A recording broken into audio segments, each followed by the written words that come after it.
di sekolah. Tinggal saya membuat RPP-nya, pengembangannya. Paham Ibu ya? Nah, terus kalau sudah pengertiannya, ini landasan hukumnya. Nah, landasan hukumnya kok loncat ke sini.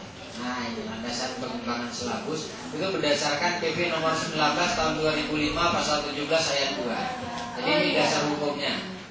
Jangan sampai nanti kenapa Ibu nggak buat silabus? Memang nggak buat, padahal itu dinyatakan tegas dalam peraturan pemerintah nomor 19 tahun 2005 terus pasal 17 ayat 2. Ada satu lagi pasal 20.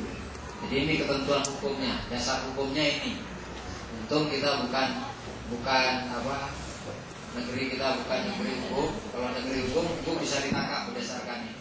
Kalau nggak buat menyalahi peraturan pemerintah. Untung saja negara kita katanya negara hukum, tapi hukumnya nggak jalan. Jadi ada dasar hukumnya. Nah ini bunyinya, saya baca yang ini saja, yang pasal 20. Perencanaan proses pembelajaran meliputi silabus dan rencana pelaksanaan pembelajaran, atau itu kalau disingkatkan jadinya RPP, yang memuat sekurang-kurangnya tujuan pembelajaran. Nah ini untuk RPP-nya, memuat tujuan pembelajaran, materi ajar, metode pengajaran, sumber belajar, dan penilaian hasil belajar. Itu untuk RPP yang mungkin besok kita bicarakan. Nah, silabus untuk apa? Yang pertama menjawab kompetensi apa yang harus dikuasai. Itu tertuang dalam kolom indikator. Nah, kalau kita punya silabus, ditanya sama orang, apa tujuan silabus kira-kira ini. Yang pertama, apa kompetensi yang harus dicapai? Itu ada di kolom indikator. Contoh, menyebutkan anggota tubuh. Tadi ada yang mau contoh, menyebutkan anggota tubuh ya Bu ya. Berarti kompetensi yang harus dicapai siswa itu mampu menyebutkan anggota tubuh. Kalau kita punya silabus kan langsung nampak. Terus untuk menjawab pertanyaan apa lagi? Bagaimana cara mencapai itu tadi? Cara mencapai itu tergambar di kolom kegiatan pembelajaran. Nah, kalau kita punya silabus di kegiatan pembelajaran tergambar bagaimana cara mencapai. Cara mencapai indikator. Terus untuk menjawab apa? Paham ya? Nah, yang pertama ada indikator, tahu kita apa yang akan kita capai. Yang kedua bagaimana cara mencapai? Itu tergambar di kolom kegiatan pembelajaran. Terus bagaimana cara mengetahui tercapai atau tidak? Itu tergambar di kolom penilaian. Nah, selanjutnya prinsip pengembangan ilmiah, relevan, sistematis, konsisten, memadai, aktual, dan kontekstual. Jadi prinsip pengembangan silabus itu yang pertama harus ilmiah. Ilmiah itu apa? Nah, kalau bicara masalah bahasa-bahasa gini, ini kan agak sedikit teoritis sudah. Terus relevan itu apa? Sistematis apa? Nah, supaya kita nggak berdebat, ini pengertiannya.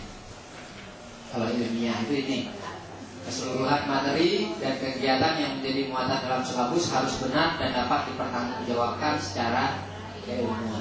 Biasanya yang ilmiah ini bersifat fakta. Fakta itu kapan? Ketika kita menyebutkan nama orang, ketika kita menyebutkan nama tempat, ketika kita menyebutkan pengertian, ketika kita menyebutkan sebuah definisi. Itu nggak boleh salah, baru dikatakan ilmiah. Nah, terus relevan itu cakupannya, kedalaman, tingkat kesukaran, dan urutan penyajian materi dalam silabus sesuai dengan tingkat perkembangan fisik, intelektual, sosial, emosional, spiritual, serta didik. Maksudnya, kalau ibu mengajar di kelas 1, ya sedang mengajar anak kelas 1, bukan sedang mengajar anak kelas 6. Jadi disesuaikan dengan tingkat kemampuan. Terus sistematis secara berurutan, maksudnya kalau mau ngajar kurang-kurang, ngajar dulu tambah-tambah. Jangan kurang-kurang dulu nanti tambah-tambah. Ada hierarki. Kalau mau ngajar pembagian, ngajar dulu kali-kali, nanti baru ngajar bagi-bagi. Jadi berurutan. Terus benar-benar alokasi waktu yang ibu tentukan itu, jawabannya bisa ya, bisa tidak. Ya kan? Ketika ibu mengajar, Kalau iya seperti itu, kalau membutuhkan waktu yang lama, berarti selalu sibuk salah. Karena bahasanya fleksibel, tahun depan ngambil iktibarnya, tahun depan tambah waktunya untuk materi. Itu yang dikatakan fleksibel. Contoh, kalau ada yang bilang, kalau saya Bu ya, ini bukan orang lain. Kalau saya pahami kurikulum, Quran saja tafsirnya kan beda-beda, apalagi kurikulum. Kalau menurut saya ada orang yang datang ke saya terus ngomong begini, RPP saya lah yang paling bagus, silabus saya lah yang paling bagus. Saya jawabnya mungkin seperti ini, RPP yang bagus itu hanya untuk saudara, bukan untuk saya. Silabus itu yang bagus untuk saudara, bukan untuk saya. Karena belum tentu cocok RPP ibu saya pakai untuk saya di ruangan saya. Paham ibu ya? Paham bahasa saya? Bisa jadi alokasi waktu yang ditentukan di sekolah ibu itu anak-anaknya pintar, ibu pakai 2 jam, anak-anak tempat saya kurang pintar, saya nggak mungkin 2 jam selesai.